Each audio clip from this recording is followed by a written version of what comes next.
இந்த பொம்மைக்குள் இவ்வளோ பெரிய செய்தியா? இது பொம்மைகள் அல்ல, உண்மைகள்.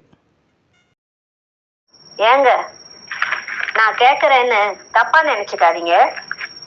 நல்லதா இருந்தா ஏத்துக்கிறேன், சரி வரலன்னா யோசிக்கணும். சரி, நீ சொல்லு கவிதா. உங்க அப்பா, அம்மா, தம்பி, தங்கச்சி இவங்க எல்லார் கூடவும் கூட்டு குடும்பமா இருக்கிறது எனக்கு பிடிக்கலங்க. உங்ககிட்ட அன்பா ஆசையா பேசலான்னு பார்த்தா முடிய மாட்டுதுங்க. மாத்தி மாத்தி வேலை கொடுத்துக்கிட்டே இருக்காங்க. கவிதா, எங்கடி போன? ஓ, இங்கதான் இருக்கிறியா? எப்போதும் புருஷங்க ஏன் இல்லு, அரிசி ஊற வச்சு சோறாக்கி வைடி, வந்து வேலையை பாருவா. பாத்தீங்களா பாத்தீங்களா, உங்ககிட்ட தானே நான் பேசின்னு இருக்கிறேன். அத்தை எப்படி மூஞ்ச காட்டுறாங்க பாத்தீங்களா? என்ன பண்றது? அம்மா அப்படித்தான் கவிதா. இதை பெருசாக்காத.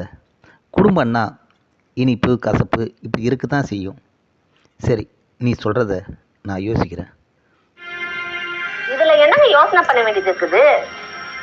உங்க வருமானத்துல தான் இந்த குடும்பமே போகுது.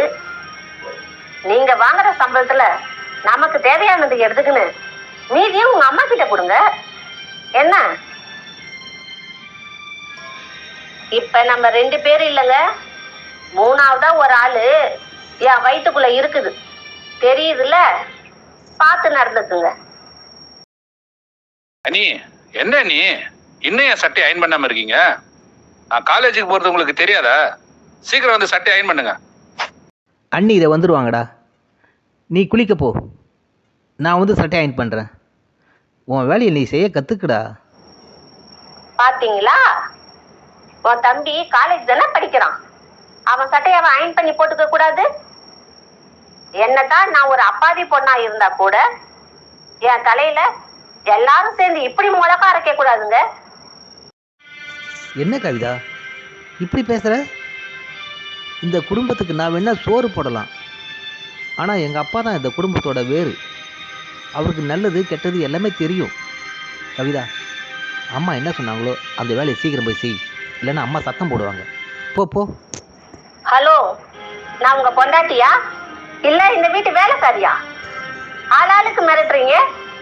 நான் டிகிரி முடிச்சது சாதிக்கிறதுக்காக, உங்க வீட்டுல சமையல் பண்றதுக்காக இல்ல. இங்க பாருங்க, நம்ம தனி கொடுத்தனும் போயே தீரணும், அதுதான் என் முடிவு. இதுக்கு நீங்க ஒத்து வரலன்னா நீங்க சொல்றது எதுக்குமே நான் ஒத்து வர மாட்டேன், புரிஞ்சுக்குங்க. கவிதா, என்ன டென்ஷன் ஆக்காத. நமக்கு கல்யாணம் நடந்து 3 வருஷம் தானடி ஆகுது, அதுக்குள்ளே தண்ணி புருத்தனம் போகலான்னு சொல்கிற? சொந்தங்களாம் என் மூஞ்சில் காரி துப்புவாங்கடி. இங்கே பாரு கவிதா, குடும்பத்துக்கு குத்து விளக்கா இருக்கப்பாரு, குத்துற விளக்கா இருக்காது. அன்பாக சொல்கிறேன், சொந்தங்களை திரித்து கயிறு ஆக்கிப்பாரு, அதை விட்டுட்டு பிரித்து பதிராக்கிடாத, புரிஞ்சுதா? இந்த காலகட்டத்துல பெத்தவங்க பிள்ளைங்களுக்கு கல்யாணம் பண்ணி வைக்கும் போது முன்கூட்டியே தனி கொடுத்தன நல்லபடியா போவதுக்கு ஏற்பாடு பண்ணி வைக்கணும். அதை விட்டுட்டு இப்படி அமைதியா இருந்தா நீங்களும் நானும் இப்படிதான் சண்டை போட்டுக்கின்னு தனி கொடுத்தன போகணும். இதத்தான் உங்க அப்பா அம்மா விரும்புறாங்களா? கவிதா, நீ பேசுறத நானும் கேட்டம்மா. ஒட்டு கேட்கல, யதார்த்தமா தான் கேட்டேன். உண்மைதான்மா, நானே உங்ககிட்ட சொல்லலாம்னு நினைச்சேன். நீ முந்திக்கிட்ட.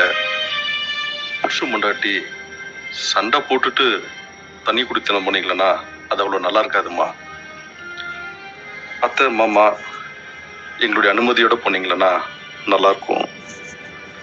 சரிம்மா, அடுத்த மாதம் நம்ம பக்கத்து வீடு காலியாகுது, அங்கே நீங்கள் போயிடுங்க, சந்தோஷமா இருங்க. அத்தையை நான் கன்வின்ஸ் பண்ணிக்கிறேன், அடிக்கடி வந்து நாங்கள் உங்களை பார்த்துக்கிறோம். சந்தோஷமா இருங்கம்மா. சரிங்க மாமா, நீங்களாவது எங்க மனசை புரிஞ்சுக்கினீங்களே. ஏங்க, நீங்க போய் உங்க வேலையை பாருங்க. உங்க தம்பி சட்டையை நானே அயன் பண்றேன். பார்த்துடி, பார்த்து எவ்வளோ வேகமாக ஓடுறா பாரு. முகத்தில் ஒரே மகிழ்ச்சி தான். ஏய், கவனமாக வேலை செய்ய, வயிற்றுல என் குழந்தை இருக்குதுடி, பார்த்து.